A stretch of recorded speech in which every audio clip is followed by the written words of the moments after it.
क्या कभी सोचा है कि दुनिया का ये जो नाजुक संतुलन है, ये जो सब कुछ ठीक-ठाक चल रहा है, वो शायद हमारी टेक्नोलॉजी या हमारी राजनीति की वजह से नहीं है, बल्कि भारत के जंगलों और पहाड़ों में गुमनामी में बैठे कुछ मौन तपस्वियों की साधना पर टिका है। ये सुनने में कैसी कहानी जैसा लगता है ना? बिल्कुल। ये वो संत हैं जिनके पास ना बैंक अकाउंट है, ना आधार कार्ड, फिर भी कुश भार्गव की किताब मौन तपस्वी और ऋषि के अनुसार वो पूरी मानवता की रक्षा कर रहे हैं। हम आज इसी किताब के कुछ हिस्सों पर एक गहरी चर्चा करने वाले हैं। हमारा मकसद ये समझना है कि ये अनदेखे तपस्वी आखिर हैं कौन, वो कैसे जीते हैं, और ये किताब इतने बड़े-बड़े दावे क्यों करती हैं कि उनके होने से ही दुनिया बची हुई है। हम उनकी जीवन शैली, उनकी साधना के ब्रह्मांडीय प्रभाव और समाज से उन्हें मदद की जरूरत क्यों है, इन सब पहलुओं को गहराई से समझेंगे। और ये साफ कर देना जरूरी है कि आज हम जो भी बात करेंगी वो पूरी तरह से इसी किताब में लिखी बातों पर आधारित होगी। हम अपनी तरफ से कुछ नहीं जोड़ रहे हैं। बिल्कुल, ये सिर्फ उस स्रोत का विश्लेषण है। तो चलिए इस रहस्यमयी दुनिया के दरवाजे को थोड़ा खोलते हैं। सबसे पहले तो ये समझना जरूरी है कि ये संत उन गुरुओं या आश्रम चलाने वाले संतों से बहुत अलग है जिन्हें हम आज जानते हैं या टीवी पर देखते हैं। हाँ, बहुत अलग। किताब के मुताबिक ये प्रचार नहीं करते, इनके कोई शिष्य नहीं होते, और ये समाज की नजरों से पूरी तरह से, आप कह सकते हैं, गायब रहते हैं। हाँ, उनके जीवन का जो मूल तत्व है वो है त्याग। लेकिन किताब इस पर बहुत जोर देती है कि ये गरीबी नहीं है, बल्कि एक चुनी हुई आजादी है। एक चुनी हुई आजादी। उनके पास कोई संपत्ति नहीं होती, कोई पहचान नहीं होती। जरा सोचिए, आज की दुनिया में बिना आधार कार्ड, बिना फोन, बिना किसी डिजिटल मौजूदगी के जीना। अरे, बिना आधार कार्ड के तो आज सिम कार्ड भी नहीं मिलता। ये सोचना ही अजीब है कि कोई इस तरह भी जी रहा है। वे जानबूझकर आधुनिक जीवन के हर बंधन से खुद को मुक्त रखते हैं। और उनकी जीवन शैली, किताब में कुछ ऐसी बातें लिखी हैं जिन पर सच कहूं तो यकीन करना मुश्किल हो जाता है। जैसे वायु भोजी संतों का जिक्र है, इसका क्या मतलब है? हाँ, ये किताब के सबसे हैरान करने वाले हिस्सों में से एक है।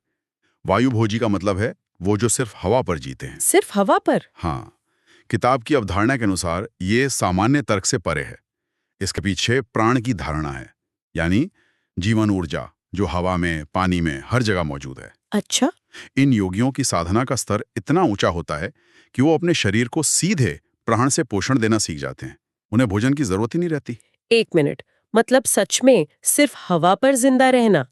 ये तो विज्ञान के सारे नियमों के ही खिलाफ लगता है। ये तो सुनने में किसी सुपर हीरो की कहानी जैसा है। बिल्कुल, और किताब भी मानती है कि ये भौतिक विज्ञान की समझ से बाहर है। ये तपस्या की सबसे ऊंची अवस्थाओं में से एक बताई गई है। इसी तरह ऐसे तपस्वियों का भी जिक्र है जो हिमालय में -60 डिग्री सेल्सियस के तापमान में नग्न होकर बिना किसी कपड़े के ध्यान करते हैं। -60 में? जी, उन्हें जो चीज जीवित रखती है वो है उनकी तपसाग्नि, या उनके शरीर की आंतरिक आध्यात्मिक गर्मी। ये तो कल्पना से भी परे है। लेकिन एक सवाल मन में आता है, क्या ये किताब उन संतों की आलोचना कर रही है जो आश्रमों में रहते हैं, जिनके संगठन हैं? नहीं, बिल्कुल नहीं। ये एक बहुत जरूरी बात है। किताब ये साफ करती है कि उसका मकसद किसी की आलोचना करना नहीं है। अच्छा। आश्रमों में रहने वाले संत भी समाज सेवा और आध्यात्मिक मार्गदर्शन का महत्वपूर्ण काम कर रहे हैं।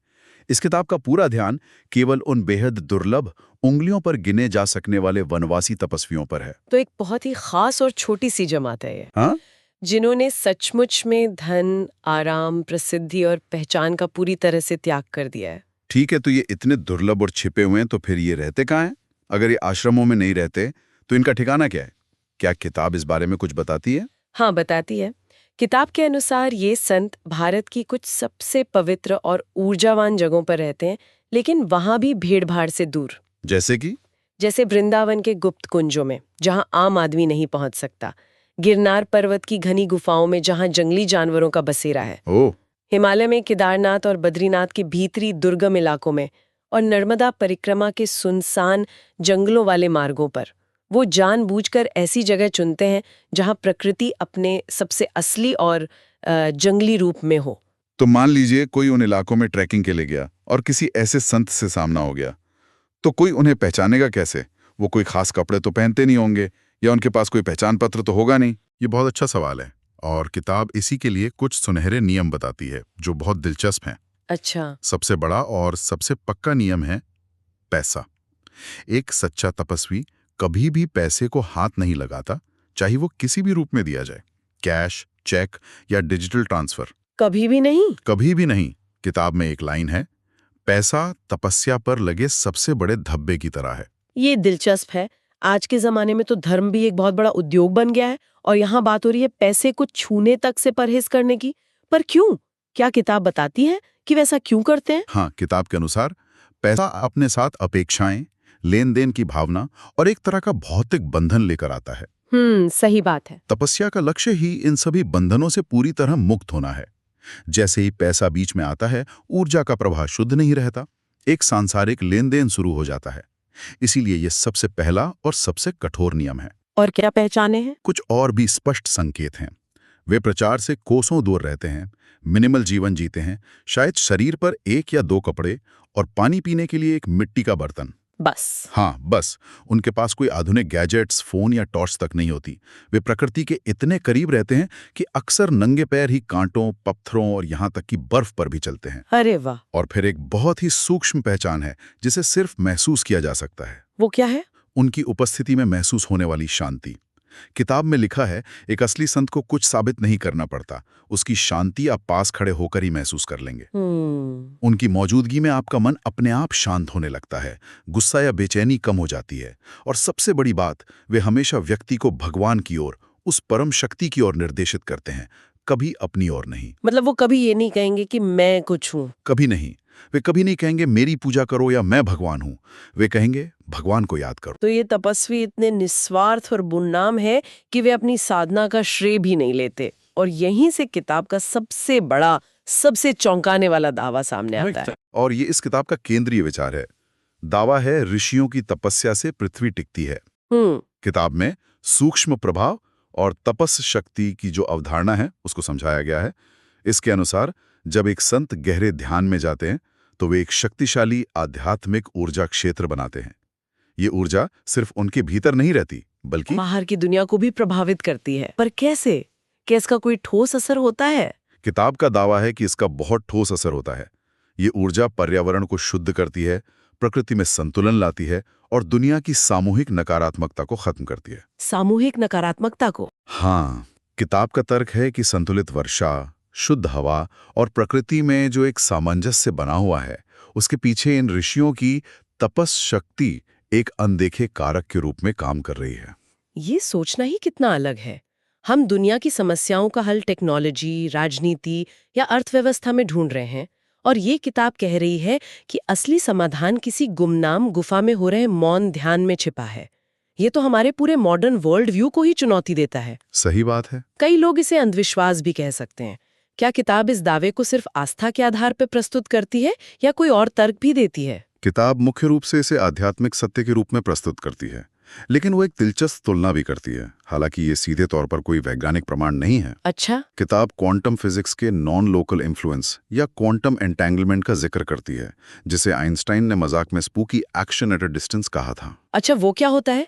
इसका मतलब है कि 2 कण जो कभी एक दूसरे से जुड़े हुए थे, अगर उन्हें ब्रह्मांड के 2 अलग-अलग छोरों पर भी रख दिया जाए, तो भी वो एक दूसरे से तुरंत जुड़े रहते हैं, बिना किसी संपर्क के।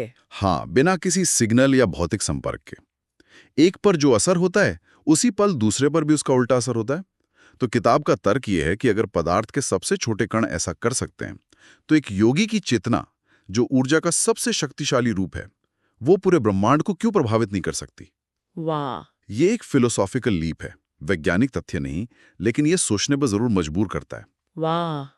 तो ये तर्क है कि अगर सब एटॉमिक पार्टिकल्स अरबों मील दूर से जुड़े रह सकते हैं, तो एक शक्तिशाली मन की प्रार्थना या ध्यान पूरी दुनिया पर असर क्यों नहीं डाल सकता? ये वाकई एक दिलचस्प नजरिया है। इसी से जुड़ा एक और गहरा विचार है ऋषि वातावरण का। ऋषि वातावरण? हाँ, इसका मतलब है कि जहां एक सच्चा संत रहता है, सिर्फ वो व्यक्ति ही नहीं, बल्कि उसके आसपास का पूरा वातावरण, वहां की हवा, मिट्टी, पेड़ पौधे भी पवित्र और ऊर्जावान हो जाते हैं। अच्छा। स्रोत बताते हैं कि उस क्षेत्र में जानवरों का आपसी झगड़ा कम हो जाता है, हिंसा की भावना घुल जाती है और प्रकृति ज्यादा फलती फूलती है। उनकी मौजूदगी एक तरह का अनदेखा सुरक्षा कवच बना देती है। एक सुरक्षा कवच। हाँ, किताब के अनुसार हम शायद आज इसलिए सुरक्षित हैं क्योंकि किसी दूर गुफा में कोई संत पूरी दुनिया के लिए प्रार्थना कर रहा है। तो किताब का संदेश ये है कि जब हम ग्लोबल वार्मिंग के समाधान बड़े बड़े सम्मेलनों में ढूंढ रहे हैं तो शायद असली क्लाइमेट कंट्रोल किसी हिमालय की गुफा में चुपचाप हो रहा है। एक तरह से हाँ। लेकिन इस संत की एक आदर्शवादी तस्वीर के बीच किताब एक बहुत ही व्यवहारिक मुद्दे पर भी ध्यान खींचती है। वो कहती है कि अब इन संतों को हमारे सहारे की जरूरत है। हाँ, और ये एक विरोधाभास जैसा लगता है ना, कि जो दुनिया को संभाल रहे हैं उन्हें सहारे की जरूरत क्यों है। हाँ वही तो। किताब बताती है कि सिकुड़ते जंगल, जलवायु परिवर्तन और प्राकृतिक भोजन के स्रोतों की कमी के कारण उनका जीवन पहले से कहीं ज्यादा कठिन हो गया है। जो संत कभी जंगल के फलों और कंदमूल पर आसानी से जी लेते थे, उन्हें अब कई कई दिन भूखा रहना पड़ता है क्योंकि जंगल ही खत्म हो रहे हैं। तो कोई इनकी मदद कैसे कर सकता है?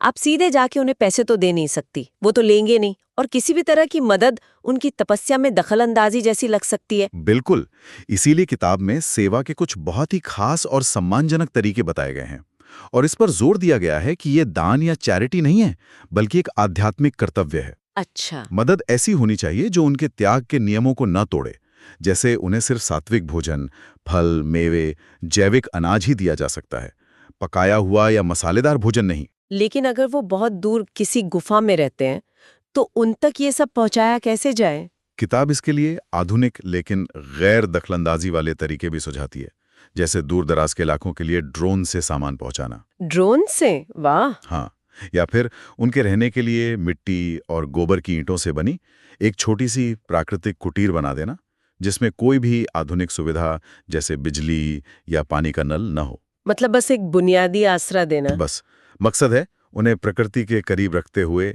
एक आसरा देना। और किताब में सेवा का सबसे ऊंचा रूप गोदान बताया गया है। एक तपस्वी को देसी गाय दान करना सबसे बड़ी सेवा क्यों मानी जाती है? इसमें ऐसा क्या खास है? इसके कई गहरे आध्यात्मिक और व्यावहारिक कारण दिए गए हैं। पहला, गाय संत को शारीरिक और आध्यात्मिक पोषण देती है, A2 दूध के रूप में, जिससे वे घी बनाकर दिया भी जला सकते हैं। अच्छा। दूसरा, गाय का गोबर और गोमूत्र उनके रहने की जगह को प्राकृतिक रूप से पवित्र और कीटाणु रहित रखता है।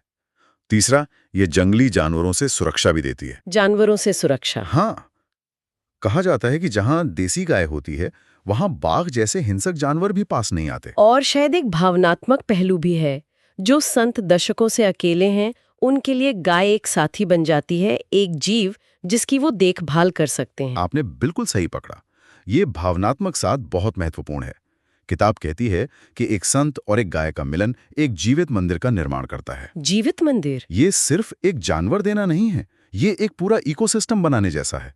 और किताब ये भी कहती है कि इस दान से दानकर्ता को भी लगातार ब्रह्मांडीय आशीर्वाद मिलता है। वो कैसे? क्योंकि जब भी वो संत उस गाय के दूध का सेवन करते हैं या उसके घी का दिया जलाते हैं, तो उसका पुण्य बिना मांगे दानकर्ता के खाते में भी जुड़ता रहता है। जीवित मंदिर? वाह, क्या खूबसूरत शब्द है।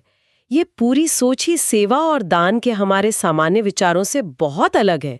ये किसी को कमजोर समझकर मदद करना नहीं, बल्कि किसी पूजनीय की साधना में एक छोटी सी आहुति देने जैसा है। बिल्कुल, ये सम्मान पर आधारित सेवा है, दया पर नहीं। एकदम सही। तो आज हमने कुश भार्गव की किताब मौन तपस्वी और ऋषि के जरिए इन छिपे हुए तपस्वियों की एक झलक देखी। हमने उनका पूर्ण त्याग, दुनिया को संतुलित रखने में उनकी कथित ब्रह्मांडीय भूमिका और उनकी मदद करने के उन विनम्र और विशिष्ट तरीकों को समझा, जैसा कि स्रोत सामग्री में बताया गया है। ये एक ऐसी दुनिया है जो हमारी आज की भागदौड़ वाली जिंदगी से बिल्कुल परे है। और ये किताब जाते जाते एक बहुत गहरा विचार छोड़ जाती है जिस पर मनन किया जा सकता है।